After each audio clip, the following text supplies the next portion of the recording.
Welcome back, everyone, to NeuroAlchemy, where science meets soul and where healing is understood as a nonlinear, multidimensional journey. I'm your host, Dr. Sarah Young. Here on NeuroAlchemy, we slow conversations down on purpose. We define our terms, we name complexity without overwhelming. And we approach healing as a multidimensional, nonlinear process that honors both the brain and the lived human experience. Today, we're exploring something that quietly shapes every part of our lives, the subconscious. Not just what we think, but what lives underneath our thoughts, the beliefs we didn't consciously choose, the patterns we learned for survival, and how those unseen layers influence identity, worthiness, success, and becoming. Our guest today is Melissa Marina, a destiny and success mentor, subconscious healer, and guide for high-achieving, heart-centered leaders. Her work helps people dissolve deep internal fears, blocks, and patterns that keep them from stepping into the life and the self that they feel meant for. Melissa, we're really glad that you're here. Thank you so much for having me. I'm so excited about this conversation and you unpacked it in such a poetic way. I've never actually heard anyone speak about the different, dimensional lenses to our embodied experience. Before we dive in, I want to offer this gentle invitation to listeners. Pause when you need to. Nothing here is about force or perfection. Feel free to take a breath. You don't need to decide anything today. Melissa, before we begin, I always like to just arrive gently and say, how's your day been going so far, either physically, energetically, however you're experiencing life today? You know what? While there is a temptation to give you my picture perfect answer, I'm in my third trimester of pregnancy. I'm currently 7 months pregnant, and my Wow, constant surrounding. congratulations. Thank you. My day got started the opposite. Usually I love to go introspective, right? Do the meditation, eat my food, nourish myself before being outward. And today, series of events happened where life requires some drop-offs and errands, and it actually started off in a turbulent direction that felt pretty dissatisfying, but I was able to catch it and reframe it with some EFT. So we're in a much better space after some food, water, hydration, and emotional release. But thank you for asking. That's my honest answer. I love that. And it's really important to be, I don't know, in my world, it's really important to be authentic. And this is a safe space for all of us. However, all of us are showing up in our individual spaces is always enough. And that's kind of one of our core tenets here on NeuroAlchemy. I'd love to start with your story. What drew you into subconscious healing in this work around destiny and alignment? Many moons ago, it was about 2017 or 2018. I was working a wonderful corporate offshore law firm job. I was on track for, the next raise and promotion. I was a first time mom and in a pretty unhappy marriage. I remember going to the library. I was living in Bermuda at the time, and I was doing everything that was expected of me, right? Following in my mom's footsteps, graduating on the dean's list from business school, like doing all of the shoulds, right? I had a nice life on paper. And I couldn't put a feeling, I didn't have this level of emotional intelligence that I do now, right? So I didn't have ways to describe what I was feeling, but there was this ongoing void, like something was really missing, right? And I couldn't relate to anybody because everyone seemed so swept up with the corporate culture of performance and people pleasing. And so it felt like I was invisibly experiencing this thing that I had nobody to talk to about. And I remember stumbling through the library at the Bermuda College, and there was this book, I forget the author, but it was something around like the happiness test. And I looked at it and suddenly I was like, oh my gosh, I've been doing everything right. Am I not happy? And like the truth was, I was so depressed. Like I was depressed, right? I was overproducing, under receiving, addicted to stimulants, right? ADHD meds to keep going, wine momming at night just to kind of drown out the unfulfilling void that I was feeling. And in that moment, something shattered where I realized that even though I was doing everything quote unquote right, that I actually wasn't happy at all. And so that sent me on a train of different events, but I started to discover authenticity in different modalities. And I went on this existential quest to understand myself. Who am I even? Like, if I'm doing all these things, why am I not happy? What do I even want? Right. And at this point, I was wearing so many masks that there was layers and layers and years of conditioning, but that was the catalyst, right, through to dive into personal development and kind of return home to actually understand who I was underneath it all. And so over 3 to 4 years and multiple, very expensive mistakes, that's when I actually started stripping everything away and come back to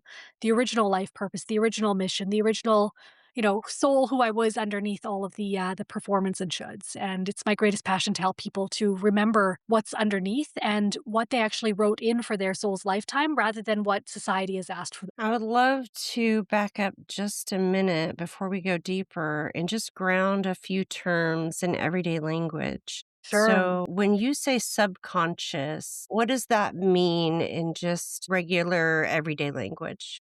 Yeah, it's a great question. So we have the conscious mind, right? That is the cognitive intelligence. We're actively aware of it, right? We are participating in it. And then we have the subconscious, which almost has a series of automatic behaviors and rules like algorithms, the way that you drive home sometimes and you're thinking about things. And somehow you manage to get home safely, right? You know how to turn the wheel, how to make the thing, and you don't even know how you got home, but somehow you did, right? It's also the part of the mind that's responsible for breathing, keeping the heart running. These are the things that happen sort of behind the scenes. Any emotion or any event in our life where we have a strong belief that is formed combined with an emotional charge, right? So we assign a meaning of importance, meaning, oh my gosh, I had this really great emotion, like the love of my life, right? A sudden surprise, a birthday shower, or a drastic meaning, right? Somebody rejected you, you learned a big consequence, you lost someone. Anytime there's an emotional charge combined with a belief, they create sort of a subconscious memory that says, hey, look at this, save this for later, this is important. And it's how our ancestors learned to evolve, right? Because we witnessed our great grandfather go eat the poisonous mushroom and saw that that didn't work out for him, right? So we decided, okay, not that again. And it's here to protect us. Excuse me. But when we're not aware of some of the false assignment of meaning, like the time we were rejected from our crush in high school, we tend to carry stories that weigh significance or that shape and limit what we can create in our reality or what we can experience. And we want to be a steward of our subconscious mind by constantly exploring what are the beliefs we're holding about these things. It's the biggest reason why some people manifest great things in life and others feel like they can't surpass a certain level. And for our listeners, I want to name something here. The subconscious isn't mystical, right? It's learned safety. Melissa, how do subconscious patterns form? So, age 0 to 7, we are actually living our life in a totally different brainwave state. We're in a much lower brainwave state than what the human adults would be operating in. And this is how we learn everything, right? We take on the view by filtering through our parents' perception. We watch them walk, right? We watch them have these talks about money at the dinner table. We learn and copy everything. And this is great for so many reasons because this is how we learn to do things and become, adults. But then there's also times where mom and dad fought at the dinner table, right, over money. And we were observing and taking on their money stories as truth, right? Because all we know is what we're seeing. So the subconscious basically is programmed through our life experiences. 0 to 7 is typically the time where we have the most subconscious, programs, memories, beliefs installed because we're accepting everything as truth from our parents, our caregivers, the world around us. And then other determining factors would happen through our life through big catalytic events, such as a heartbreak, a loss, right? A separation, a major change where we are deciding things to be true about ourselves, such as are we lovable, right? Are we worthy? Are we successful? Because of an external event that has signaled to us that we are either good or bad or that we can and can have things compared to what we see others. Does that ground it in all right? Yeah, how do subconscious blocks tend to show up in daily life? like in relationships, money, confidence, or decision making? The biggest way that we can see subconscious programs, and this is typically, as a healer, I can read people intuitively. And when they come to me and they say, I have this recurring thing, no matter what, I can't seem to get past this story, right? Every time I go to date, I'm disappointed because the guys are emotionally unavailable. They're distant, right? There's nobody on the market. And if it's the same story over and over, this tells me that there's a theme here, right? It's an ongoing, repeating cycle or pattern that needs to be interrupted. And until it's interrupted, we will get the same feedback and reinforce the same story of, here's why I've proven to myself, right? There's no available guys on the market. I can't be loved. Men are dangerous, whatever it is, versus somebody who may lean in and be like, oh, it's so interesting. I have that thought. Wonder where I got that thought, right? Is that even my thought or did I just absorb that? And if I didn't have to believe this, what else could I choose to think about this? And maybe I haven't found the right guy yet, right? Maybe I'm still learning how to let love in. Maybe it's been unfamiliar to have anything else. Patterns are typically cyclical or there's some sort of recurrence to them, whereas a subconscious block in itself is something that is like a glass ceiling. You can't seem to surpass it, right? No matter how much you manifest and pray and do the affirmations and the journaling, you're great in this area of your life and in this area, but then there's this one area you just can't seem to figure out, like boundaries with your in laws or finally getting that raise and promotion. If there's this one thing that is stunting you, that is likely meaning that there's a limit or ceiling. So you help people break free from the crystallizations they don't even know they've created throughout their lives. Correct. Yes, that's exactly what we do. We go deep into where the first time that happened. What was the belief that you decided at that time? And then usually there's a couple different layers, such as trapped emotions, right? The beliefs that we talked about, as well as soul cords and contracts to other people that reinforce the same story or the same drama over and over. And what usually surprises people most when they begin seeing their patterns more clearly? I would say the biggest surprising factor is that over 90% of your beliefs are not actually your own. They're filtered from the collective, they're programmed from the media, we buy them from mom and dad, we relate to others in our friend circles by resonating on the same topics, but a lot of them are not actually our own unique beliefs. We've agreed with them as true, and there's some amazing spiritual books like The Four Agreements that talk about other people's projections of truth, and we can either accept them, but sometimes people don't have the awareness that you can actually decide to, like, deny a belief and not accept it as real.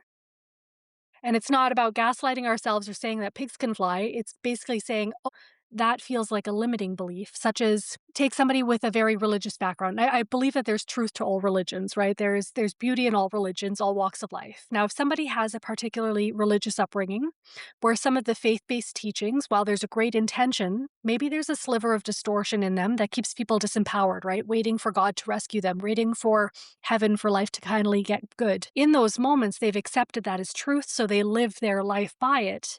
But there's also a ton of people who could experience more profound states of joy, right? What we call heaven on earth bliss in everyday life without waiting for life to get good. On this show, we talk a lot about nervous system safety. Fear doesn't just live in the mind, but it also lives in the body. Mhm. Melissa, how do you see fear stored somatically? This is huge. So, a lot of the times, the very subconscious memories that we just spoke about can actually be traced to certain parts of the body, the fascia, or our energy field. So, a lot of the times, if we have a trigger, we actually want to feel into where that emotion exists or where are we noticing the sensation that's lighting up for us, right? Such as our chest pain, like an unease in our stomach, right? If undealt with, they can also lead to chronic, manifestations of illness. Like I struggled with chronic migraines for years and years and years as somebody that has recovered from complex PTSD. Now, the funny thing is too around nervous system safety is we cannot start to heal on a higher level if our body's baseline is unmet. So if we're in fight or flight and activated survival mode, if I were to come in and be like, "Just calm down, relax, it'll be all okay," you'll be like, "Okay, screw you, that's not what I need," right? But the body will also be too out of balance to actually allow the deep healing to complete. So nervous system safety is one of the base things that we look at first, and also creating safety about if I were to let go of this belief, am I actually safe to move past this? You'd be surprised to see how many people have a sort of secondary gain or an unconscious benefit to keeping a certain pain, suffering, or story in place because it's all that they know. And everything's all interconnected, isn't it? People like to put things in little boxes, the body here, the mind here, the emotion here, but really they're all playing together. And if we don't look at all the dimensions, and they might not be all of them for all things either, right? But if we don't consider the multiple perspectives, then we're not looking at it from a holistic place. Why do you think that people often repeat the same patterns even when they want to change? It's a great question. So our subconscious mind is wired for familiarity. This is our way to escape threats, right? It's our way to survive, and it prefers familiarity and even the most uncomfortable comfort zone rather than uncertainty of the new, right? Because it's like an algorithm. It has the data. It can predict what's going to happen even if it hurts for the 17th time over. Now, most people are very smart. They don't actively want the relationship block, the money block, the job block, right? They don't want the same trigger or trauma to keep happening. They know they're meant for more, but unless they've actually created a bridge to safety to allow for the new, future that hasn't been proven yet to unfold, the subconscious mind will steer you, right, in times where it can go back to what's familiar over what is uncomfortable. So, this is where some people get led astray because they do too much growth all at once, too much healing all at once, and then they manifest like a healing crisis rather than creating small incremental changes to reprogram and rewire the beliefs, right, to create safety within the body over time that can be reinforced. And it's like a house of cards, right? Like as you grow the muscle, it becomes easier to maintain consistently, but we want to make sure that it's an ongoing sort of self-care practice rather than this one time like all in all out act, because it can create too much friction. The importance of consistency can never be understated. How are identity, safety, and expansion connected? Identity, expansion, and what was the third? Safety? Safety. This is huge. So I work with a lot of coaches, right? Entrepreneurs, aspiring business owners that want to go all in on their purpose. They know they have this dream or they're figuring out this dream. They know they're meant for more. And if they have been trying to get their business off the ground, if they've been trying to get clients, right? Trying to get followers for a while, because they haven't mastered the skill yet, sometimes they can actually create a false identity or a false association of, I'm not meant for this, right? I'm not good at marketing. I'm not good at getting clients. And they start to make it mean something about themselves, right? Like, I'm not worthy. I must not be worthwhile. It's not good enough. Rather than seeing it as something that is, sure, like a skill that we're mastering and a challenge to figure out. But when we're going into these pieces of expansion, the fastest way to actually bypass some of the resistance we have to our next level goals or manifestations is to help shift our identity from someone who's trying to someone who's already chosen, right? From somebody who's maybe like the struggling healer, who's like a healer, like a closeted healer, but they have the corporate job and nobody could ever know that. If we have these conflicts between who we can be, it creates a resistance in our energy field, which can also limit the results we're getting. And I love to actually take my clients and people that I work with through a process of unraveling old identities, right? Either ones that are based on performance, based on old jobs and careers just not serving, or ones where we're trying to do things but we're not actually succeeding. And then revamping and bridging an identity of someone who is excelling in that and how they would think differently and act differently because the self concept will drive the behaviors. So if we don't see ourselves as worthy of being successful, of course, the behaviors that match, because again, the subconscious wants familiarity, would be things like procrastinating, sabotaging, distracting, numbing, derailing, versus someone that knows that they're successful in something. They'll have a much easier time taking action because there's no incongruence between their self-concept and the behaviors that need to take place as a result. And I'll add, growth doesn't feel safe to a nervous system that's been wired for survival either. Melissa, how do you help clients build safety while expanding? Safety while expanding requires letting go of all of the beliefs that tell us that leaving the known trajectories. For example, I have a lot of folks that, and like myself too, right? We were bought the lie that 9 to 5 employment is the safe thing to do, right? Saving for retirement is the safe thing to do. Now, There's some types of folks that will always be meant to be employees, and that's perfectly fine. Not everyone's meant to be an entrepreneur, right? But the type of folks that I tend to work with have those entrepreneurial aspirations. So if we're believing that our parents are more right, that 9 to 5 is the correct thing to do, and that veering out into our own businesses, our own creative projects is unsafe, it's going to create a lot of sabotage and resistance because we will be protecting ourselves unconsciously from a danger or threat that we cannot yet perceive. Right. So, in those moments where we are reaching to a new height or out creating ourselves, and that requires a little bit of a healthy stretch, we want to one, up our self care. So, making sure that we have time to discharge the stress from our bodies after doing something outside of our growth zone. We want to make sure that we're not pushing too much to the point of like burnout, right? Or shooting our nervous system. Because if we do too much growth all at once and we actually get out of our window of tolerance, we go into overwhelm and then we end up having a freeze response. I'll actually tell you a quick story. Over winter break, I was learning something new in my business and I knew it needed to happen. But I actually thought that I was in the middle of this quantum leap.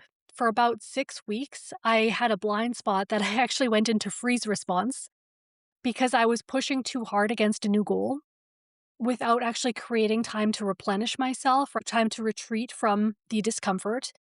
And so I thought I was, oh my gosh, I'm thinking differently. I don't want to work as hard. I actually just was in freeze response. So my nervous system was like, yeah, no, we overdid that totally. And it took me a little while to come out of that. So preventatively, what we can do is have small touch points of safety, like something you can look forward to each and every day. We can also use modalities like emotional freedom technique or tapping, right, to release some of the stress that gets created by doing things that are new, or some of the ways we have things like imposter syndrome, right? And to create safety that even if we're brand new to this, right, we are still able to succeed and thrive and be seen. And deep down, I think a lot of people are just afraid of the judgment that may come as a result. So if we can release others' expectations and release the fear of being seen or judged, then we can have more freedom to play in our creativity because we're not constantly looking to others to disapprove of what we're doing or to, to have a reaction. We're actually just in our own lane. Let's talk about worthiness. How does subconscious worth shape earning potential or Worth is directly tied to our ability to receive and keep things. So if we have a belief that we're not worthy of something, we will unconsciously push it out into the future, right? Either that, or if we somehow miraculously receive it, we will tend to sabotage it or find ways to get rid of it. Now, this is why we see so many people who win the lottery, right, or make it big overnight. They haven't actually been conditioned or reprogrammed to keep the money, to manage it, to feel safe sustaining it.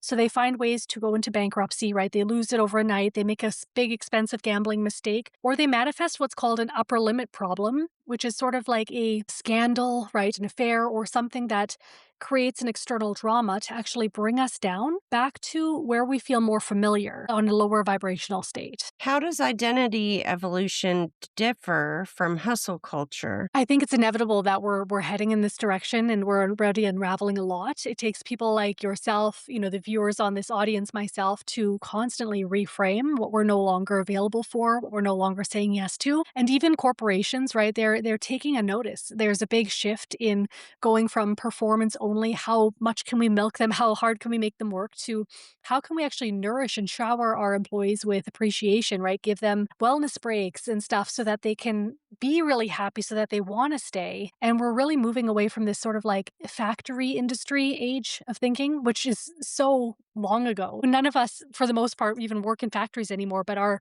whole 9 to 5 culture is designed around that. So we're learning that, we're here for the long game. It's not about just outperforming all the time. And when we are in flow with the seasons, the cycles of rest, play, creativity, and then peak performance, we do a way better job, right? And we also take better care of ourselves, which leads to better health outcomes, better mental health. It's a really holistic, I think, a shift And in more balance. more productivity and efficiency from a business Totally. perspective when we take care of ourselves and we rest enough. The studies have found that people are more productive and they're happier. Absolutely. Yeah. I saw, I can't remember the study, but I saw something around the surprising benefits of nap pods. So some corporations like Nike and Google, they'll actually have these like little nap bunkers. And it's insane to see productivity skyrocket by literally giving their employees a place to, take a siesta, right? A little afternoon snooze. Yeah, the brain absolutely needs it. It's the hardest one of the hardest working organs in the body, right? It's constantly working, even picking up on things that people don't even think about, right? So, Mm, like, you're talking to me right now, but your brain is also still recording the sound of whatever sounds are nearby or whoever's outside or the colors of the walls or the distance between you and the wall, right? mhm. It's constantly calculating. Your Fascinating. work your work beautifully bridges somatic shifts and subconscious shifts. How do you see nervous system regulations supporting expansion? Gosh, in so many ways, right? So, one, you like your kids, your family deserves to see you thrive, right? The most beneficial thing that you can do for anyone is be quote unquote selfish enough to pour into yourself first, right? So that you are from a state of overflow, from thriving. Your husband or partner or person, your human, wants nothing more than to see you with the twinkle in your eye because you're lit up by life, right? Because you're pouring into all those things and you can be a better lover, a better mother, partner, father, right? Employer, all of these things when we cultivate ourselves first. The other thing is it's really difficult to manifest in a state of dysregulation. Manifestation requires us to surrender to the assumption that things are working out in our favor, that they are done, that they are aligning, and to live almost in this state of delusional optimism, right? That things that we want are actively available to us. Now, I can tell you that my mindset is so much different when I'm in a regulated state. If something happens that throws me into a flight, a fight, or a freeze response, my mindset is not as optimistic, right? It is not as open and it's not as sponge-like. I'm not able to think about new things because I'm stuck in the story, the problem, right? The limits or the immediate threats that I'm reconciling. So this is why some people they go to manifest abundance and their nervous system says, I don't feel safe with money, so of course, the universe is your biggest ally. It's constantly saying, "Oh yes, Melissa, feels very unsafe with money. Okay, Melissa lacks money today." So it's not about like getting it right. It's just about being a match to what you want. We don't get what we want, we get what we are being. And if you had that thing show up, for example, you would be in a fairly regulated state. So, in order to create the least amount of friction on our way there, we want to remind ourselves that it is safe to be in the unfolding. We want to be safe trusting the process. And we also want to allow ourselves to have regular touch points of feeling like all of our needs are met, even if we still have some goals to figure out, things to work on. And it's called living in the gain instead of the gap. Where do intuition and neuroscience touch in your experience? I think that, science is quickly catching up to the fact that both worlds can coexist. Up until now, we've had the dreamers, right? And we've had the thinkers, and they were so separate. And we're starting to see with time, right? Even different stats, right? Different studies are showing up to show that there is evidence. I think that it's a phenomenon that's hard to explain. Like, no one can explain God consciousness. No one can explain mystical experiences. These things are really hard to put into language. So, of course, there is a level of patience required, but this is one of the most intrinsically available things in all of creation. You know, Animals, humans, like we have these common threads. So I think with time and finding new ways to measure it allows more to be revealed around why people have these flashes, right? These spontaneous desires to go a different route to avoid some crazy accident. And it can just be traced down to intuition comes from parts of the subconscious mind that's processing data before we can logically catch up to what we've processed. It's also coming down to like our gut, right? Our microbiome. And when all of these, and also our heart, right? So when all of these things start to work in synergy, it's no longer this like woo woo thing. It's traced back down to biology. Absolutely. What changes when people stop overriding themselves and start listening inward? The best thing ever. If all of our life we have been doing things according to the way that we've been taught, right? We are conditioned from elementary school to get it right on a test, like to check the boxes. And somebody awards you a letter grade, right? Or a pass or fail based on if they perceive you did it the correct way, which means we're always operating or giving our power to an external authority to tell us whether we are being successful. Now, you know that we can't teach a fish to climb a tree, right? Fish are much better in the water, but that doesn't mean that they're not genius, right? The same way that a cheetah might not have the best experience on ice, right?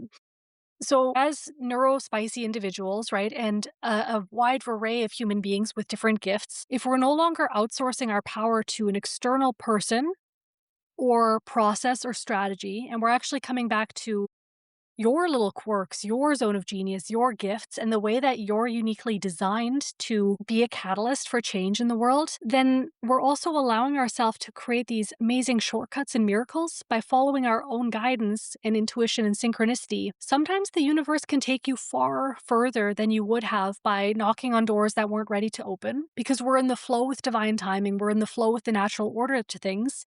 And things can rearrange itself because we're actually flexible to the best way to get to our goals rather than somebody's like check marks of getting it quote unquote right. You speak about timeline potential. For someone hearing that phrase for the first time, how might you explain it in accessible terms? Timeline potential is such a superpower and one of the best hacks if you cultivate this relationship within yourself. So, as you know, every single choice, right, leads to like almost like a butterfly effect, right? If I wake up and I take the stairs versus the escalator, if I take the apple versus the orange, if I hold the door open for someone versus not, like it leads to what we call a parallel timeline, a parallel reality that otherwise wouldn't have happened if I didn't go down that path, right? So, for big life decisions, what we can start to do is read into if I make this choice today, right, will this create more for me? Will this be a choice that leads me to a future that I'm happy with? Will this profit me if you're doing something business wise? Will this lead to more fun in life experiences? If I say no to this, is this an opportunity to take me off track, right? Is this a distraction to my potential, to my purpose? And so we start to become really curious about asking very intelligent questions before making a big choice to consider what it might lead to. And the best way to actually do that is bringing it right back to the body. So for people on the call, what you can do in this moment is just tap into your body's wisdom because your soul and your intuition will speak to you. And is it okay if we take a second to demonstrate this? Yeah, Yeah. absolutely. Please. So this is what we call like muscle testing. Some of you guys may know what this feels like. You want your body to actually just have your feet like planted on the ground, grab a glass of water, like make sure you're hydrated before you do this, but you want to actually ask your body, "Hey body, show me what a yes looks like. Show me what a soul yes looks like." Okay? Now, I don't know if you can see this, but if I'm doing it, body, show me what a yes looks like.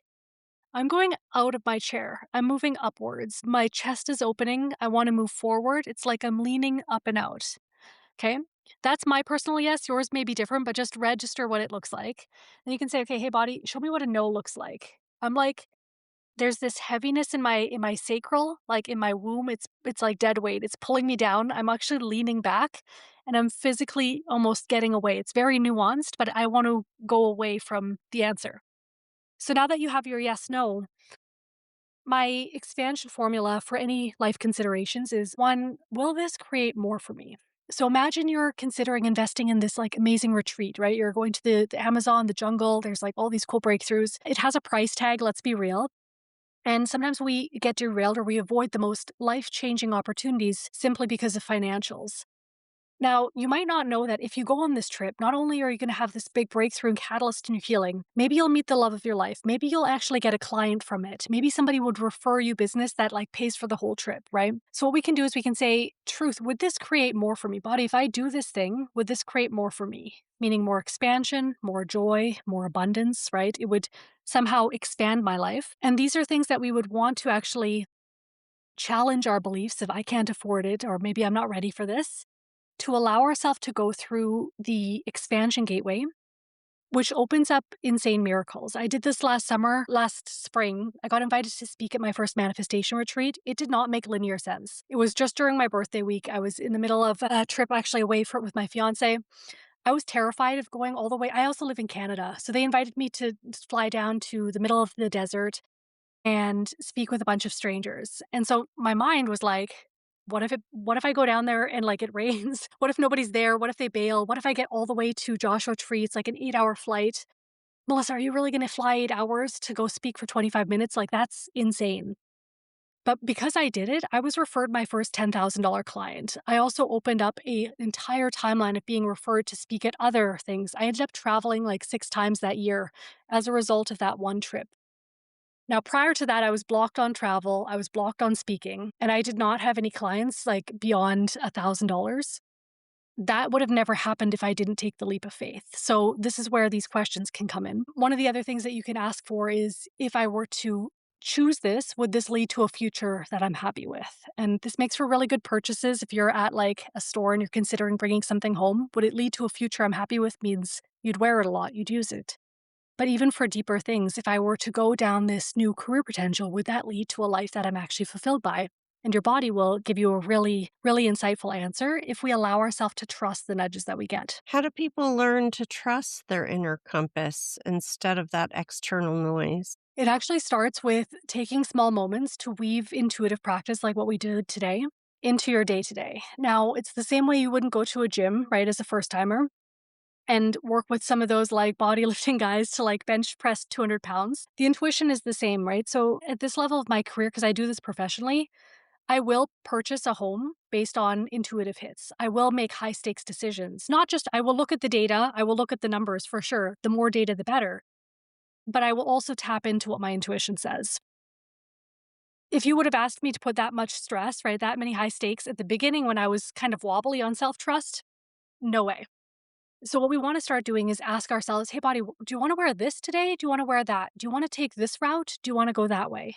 Right. And when we start to give our body a voice, and then we also start to follow, we open up to new data and possibilities, but then we also sometimes start to see the beautiful synchronicities because we're following it and then seeing, oh my gosh, that would have never happened if I didn't take this little detour to work.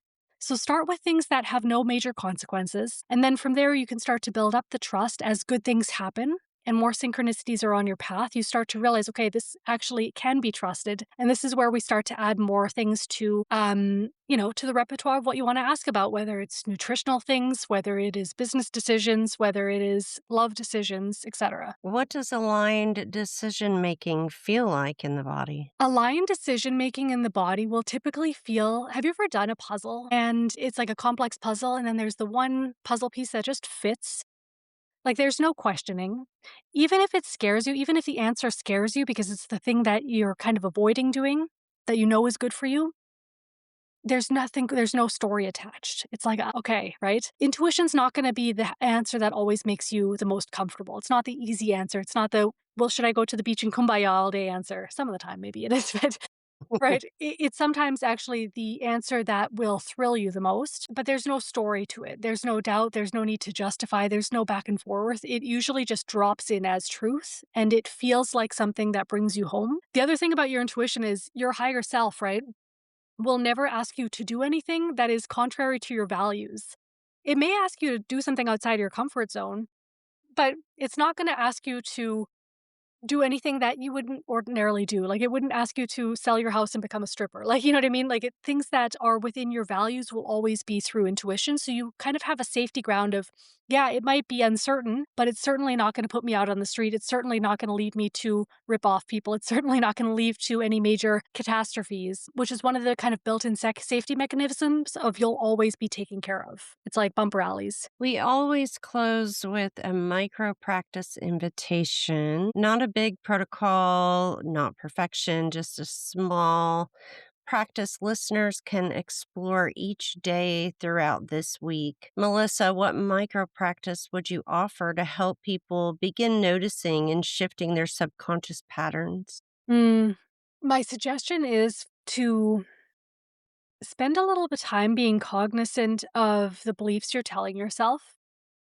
So if you're going through your day to day and say you speak with your partner over work, right? They call you on your lunch break and maybe the interaction's a bit tense or whatever. As you hang up the phone, maybe you'll notice like a sensation in your chest, right? Maybe you'll notice that you've said something to yourself. Oh my gosh, like I made him mad again or whatever this may be, right? I'm just making an example of. I'd love for you to get really curious around the belief that you're telling yourself and to just spend some time with it to inquire, like, is that even my belief, right? Is that, where did I decide that I'm automatically bad or wrong because we had a tense interaction? And where does that live into your body? And if you can go into wherever it's somatically expressed in your body, whether it's your chest, right, your neck, your throat, feel into that sensation and ask, when was the first time I got this story? And you may get like a flash of information, make it an insight or a specific memory. But as you actually breathe into it, we're reprogramming ourselves in this moment to feel safe, to rewrite a new possibility. And we're also interrupting any unconscious patterns that may be at play that you may have carried for like the past 10 to 20 years, right? So, in those moments, these are small ways to start shifting those blocks and beliefs and patterns in real time and to actually release them from your body too, so you can create a new future. As we begin to close, I'd love to ask you one final question. What is one truth about healing, identity, or possibility that you wish every listener could carry with them after today? This may sound controversial, and we sometimes have an ingrained belief that healing takes time. Now, what I will say is, I'm going to preface this. My intention is not to communicate this from a place of bypassing, right, or instantaneous gratification. However, as you know, a practitioner who's worked with dozens and dozens of individuals across all cultures, all countries, everywhere from Australia to Lagos, Nigeria to Berlin, when we have a belief that healing takes time, we block or limit ourselves from instantaneous breakthroughs. Now, there may be different moments in time where you're working through different patterns, right, or different parts of your consciousness. And of course, it's an ongoing journey. But if we actually break the belief or destroy and uncreate the belief that healing must take time, we can actually speed up some of our biggest breakthroughs in our consciousness, in our evolution, or in what we can experience as a result of our physical manifestations, because we're no longer putting it somewhere out in the future, but we're allowing incremental breakthroughs in every moment that we choose to heal. I love that. Melissa, thank you for the depth and clarity you brought into this conversation. Thank Your you. perspective on subconscious healing and the way unseen beliefs shape the lives we build is powerful, grounding, and deeply relevant. For listeners who'd like to learn more about Melissa's work, all links will be in the show notes. If something in today's conversation resonated with you, please consider liking, sharing, and subscribing to this episode. That's how these conversations travel. That's how the people who need to hear them the most get to hear them. Thank you for joining us on NeuroAlchemy. You are Thank not you. broken, you are becoming. Bye for now. Thanks so much, Sarah. Bye bye.